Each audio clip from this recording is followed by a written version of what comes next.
ही वनस्पती आहे पोर्टुलाका ग्रँडिफ्लोरा किंवा याला आपल्या साध्या भाषेत म्हणजे चिनी गुलाब किंवा ऑफिस टाईम असं म्हणतात. माझ्याकडे हे मदर प्लांट आहे, त्याची मी छोटीशी कटिंग करत आहे कारण मला दुसऱ्या पॉटमध्ये पुन्हा हे लावायचं आहे. अगदी छान हे झाड पसरतं आणि छान रंगीबेरंगी फुलं येतात.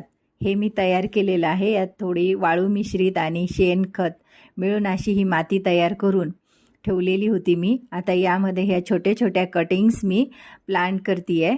ह्या आल्यानंतर खूप छान याला फुलं येतात आणि गार्डन फार कलरफुल दिसते. यात विविध रंगांच्या फुलांची झाडंही आढळतात आणि याची पाने मांसल असल्यामुळे याला पाणीही कमी प्रमाणात लागतं. मात्र सूर्यप्रकाश भरपूर लागतो.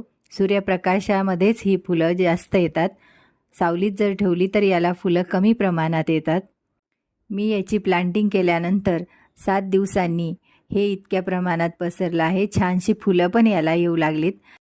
बहरलेली फुले पाहण्यासाठी नक्की सबस्क्राईब करा.